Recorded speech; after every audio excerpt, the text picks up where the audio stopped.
used to carry out the missions overseas. The Monday morning of February 22nd, U.S. Congressman Austin Scott, along with other Marco Rubio supporters, met with the public in Macon at Janine's Cafe to share why they support Marco Rubio for president and answer public questions. The Mulberry Street Cafe was packed with public and with local press. We don't carpet bomb, we're Americans. That's something that Vladimir Putin and Russians and other countries throughout the world might do. But as Americans, we have more respect for innocent lives than carpet bombs. So when it comes to those national security related issues, it is Senator Rubio that is the fact-based decision maker that is going to double check the facts, but he's going to take action when action needs to be taken, and he's going to take it in a manner that keeps us safe. Give some details. Why is it? Well, I think, if you can look into somebody's eyes, I think you can tell a lot about them. And, you can just see it and hear it in his voice and see it in his face and his expressions that he means what he is saying. And that's a trait that a lot of people don't have. You look at some of the other candidates, one of them would be up rolling his eyes or, doing something of that nature, and that's just not very presidential.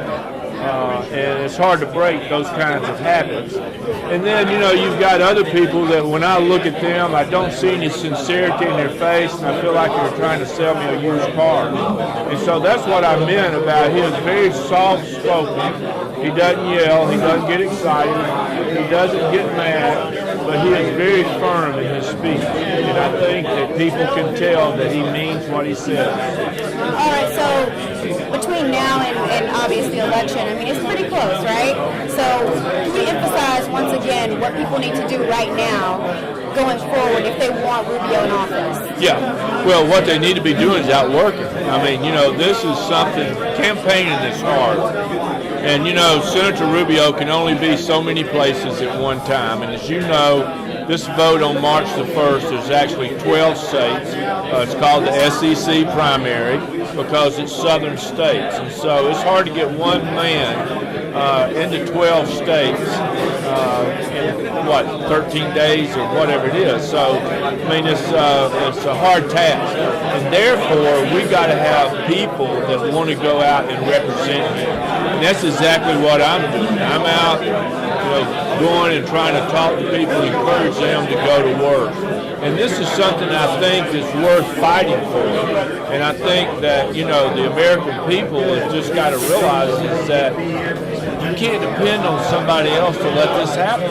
That's what happened, 7 years ago, is that we were dependent on somebody else to go vote. Republicans just didn't turn out. And, a lot of that goes from the fact that they may not have liked the candidates.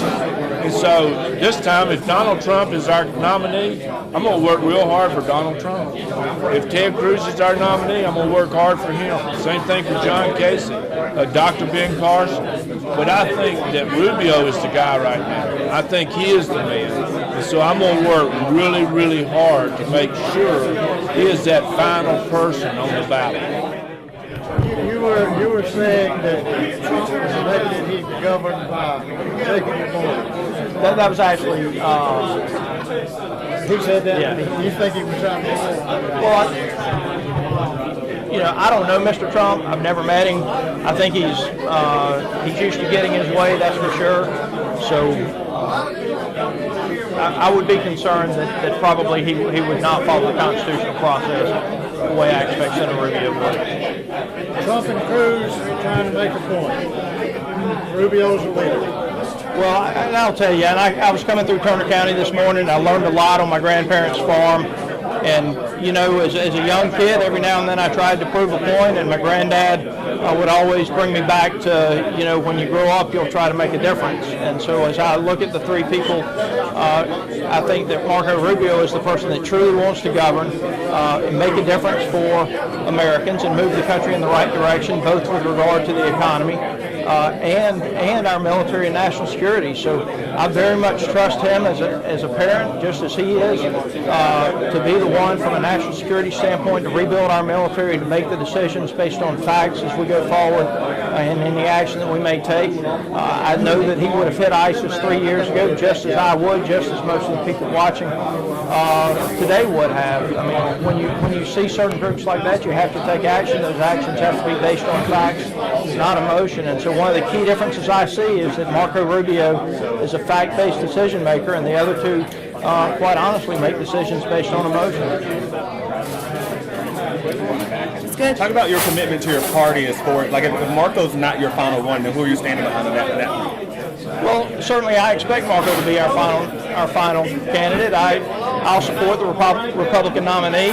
I expect that nominee to be Marco Rubio, and if it's not, then we'll see what happens with regard to who the other candidate is. But certainly I'm a Republican. I know too much about Miss Clinton that if she's their nominee to do anything other than do everything I can to make sure that we get a conservative in the White House. A couple of things I would say. As a husband with a beautiful wife and 2 young kids, the way I know Marco is from working with him on national security related issues. He's on intel, I'm on armed services. He's a fact-based decision maker. He's going to take action based on facts, not emotion, and he's going to make sure that there's a winning strategy behind any of the actions that we take. And I think that's key to keeping my family safe and your family safe and moving America in the right direction with regard to national security and our foreign policies. So I very much believe he's the one that will work to rebuild our military. If you look at his voting record, when Barack Obama voted to cut the military, Marco voted with us to put the money back in the military. Quite honestly, while I know what Senator Cruz is saying today, that he would put more money into the military, the fact of the matter is he voted for the largest cut to the military that we would have ever known in this country, even bigger than what President Obama was trying to do. So I'm glad that Senator Cruz has now come on board and said, well, he would put money back in the military. But if you look at his voting record over the last couple of years, he's consistently voted against the National Defense Authorization Act and against the funding of OCO, which is the Overseas Contingency Operations, which is what we use to carry out the war against terrorism. So Marco's the one that's, he's an honest man, he's a good man. I'd appreciate your vote for him. He's certainly going to have my vote. If someone wants more information about his campaign, his policies, and voting information in general, do you have some resources? MarcoRubio.com. Certainly go to the website. We're going to be continuing to post things about him, and we'll be out there on a regular basis. But MarcoRubio.com. If you have any questions about him on any of his positions, I think you'll be able to find a lot there. I'll tell you, as someone who's had the privilege to work with him over the last several years, again, he's a fine man. He's a very faithful man, a solid Christian, and he will make a very good president if you'll give him the opportunity. Absolutely. As most of you know, I'm on the Armed Services Committee and I'm on the Agriculture Committee. I think Marco understands that the foundation of our economy and the Southeast is agriculture.